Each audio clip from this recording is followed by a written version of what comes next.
రాత్రి ఎపిసోడ్ ఎలా అనిపించింది? బాగా అనిపించిందండి. ఎందుకంటే వచ్చిన ప్రతి ఒక్కరు ఒక్కొక్క సీజన్ నుండి ఒక్కొక్క ఇద్దరు కంటెస్టెంట్ వచ్చినారు అనుకుంటున్నా.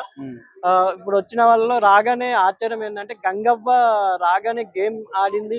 నాకు కూడా గేమ్ ఆడే సత్తా ఉందని నిరూపించింది. ఎందుకంటే మీరు అటు చూసుకుంటే సీత, విష్ణుప్రియ టక్కఫార్ గా పోటీగా ఆడింది ఆ అమ్మాయి.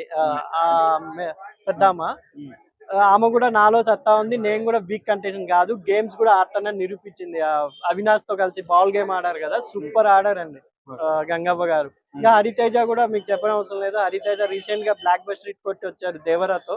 ఆమె ఉన్న కొద్దిసేపు అయినా దేవరాలో ఉన్నారు కాబట్టి అందరూ నోన్ పర్సన్స్ అంతా ఆమె హరితేజ అంటే తెలుస్తుంది.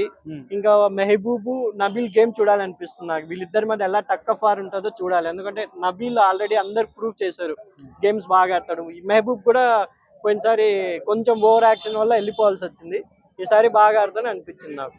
అన్న ప్రోమో చూస్తే ప్రోమో ఎలా అనిపించింది అన్న? ప్రోమోలో నామినేషన్ లో పృథ్వీ కొంచెం హరితేజ మీద సీరియస్ అయిన అనిపిస్తుంది నాకు. ప్రోమోలో హరితేజ ఎంత కామెడీ చేస్తుందో అంత సీరియస్ టక్కఫార్ కూడా చేస్తుంది. వాళ్ళిద్దరి మధ్య వాగ్వాదం ఎలా ఉంటుందో చూడాలి. డాక్టర్ బాబు ఏమో ఆమె నామినేట్ చేసిన మన విష్ణుప్రియ నామినేట్ చేశాడు, కానీ ఆయన సీజన్ 7 లో చూసాం కదా యాటిట్యూడ్ ఇంకా పెంచే వచ్చాడు, కానీ యాటిట్యూడ్ తగ్గకుండా వచ్చాడు. సీజన్ 7 లో నాగార్జున కూడా పట్టించుకోవాలి ఆ క్యాండిడేట్. ఇప్పుడు వచ్చాడు కాబట్టి రాగానే మాస్క్ వేసుకొని వచ్చాడు. ఇప్పుడు 3.0 అంట అశ్వత్థామ.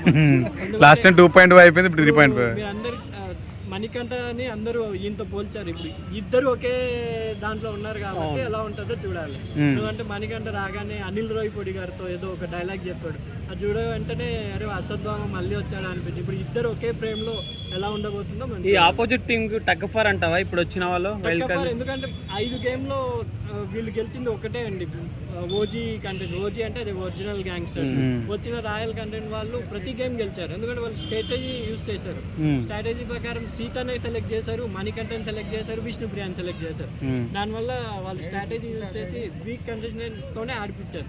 ఇప్పుడు నెక్స్ట్ చూడాలి, ఎందుకంటే నెక్స్ట్ వాళ్ళ చాయిస్ కూడా ఉంటుంది కదా. పిల్లలో వీక్ నైని పావని ఒక్కటి నాకు అనిపిస్తుంది, మిగతా వాళ్ళంతా ఇంకా నైని పావని అండ్ టేస్టీ తేజ ఇద్దరు కొంచెం వీక్ అనిపిస్తుంది. ఇప్పుడు టేస్ట్ తింటాడా, ఇప్పుడు వర్క్ చేస్తాడంటావా, ఆట ఆడతాడంటావా? ఆట ఆడితేనే ఉంటాడండి. ఎందుకంటే ఇప్పుడు టక్కఫార్ అటు సైడ్కి ఫ్యాన్స్ ఏర్పడ్డారు, ఇటు సైడ్ ఫ్యాన్స్ ఆల్రెడీ ఉన్నారు కదా. వీళ్ళందరికీ చూడాలి, old fans and new fans మధ్యలో కూడా ఇక్కడ బయట వార్ జరగబోతుంది అనుకుంటున్నాను. ఈ వీక్ ఎలిమినేషన్ ఉంటే ఎవరు వెళ్ళిపోతారని మీరు అనుకుంటున్నారు? డేంజర్ బెల్స్ అయితే ఎస్ఎస్వి గౌడ అనుకుంటా. యష్మి గౌడ. యష్మి ఎందుకంటే వచ్చిన వాళ్ళు ప్రతి ఒక్క నలుగురు చెప్పారు సుత్తి ఎవరంటే యష్మి గౌడ అనే చెప్పారు, కత్తి ఎవరంటే నబీల్, 100% నబీల్ చెప్పారు ప్రతి ఒక్కరు. మణికంఠ యష్మికి డేంజర్ బెల్స్ ఉండబోతుంది. ముక్క అవినాష్ కొంచెం ఫన్ చేస్తున్నాడు లోపల, ఎలా అనిపిస్తుంది? ఏదో ముందు నుంచి మేము చెప్తాం బిగ్ బాస్ అంటలతోనే రమ్మన్నారని అనేది అంటున్నాడు. సీజన్ 8 లో బిగ్ బాస్ ఎంటర్టైన్మెంట్ కొంచెం కామెడీగా తగ్గింది. ఆ కామెడీని భర్తీ చేస్తే అవినాష్ అండ్ టేస్టీ తేజ, రోహిణి కూడా బాగా కామెడీ చేస్తుంది. పోయినసారి ఏదో ఆ సీజన్ లో వెళ్ళిపోవాల్సి వచ్చింది. రోహిణి కూడా టక్కఫార్ ఇస్తుంది అనుకుంటున్నాను. ఓకే అన్న, థ్యాంక్ యూ.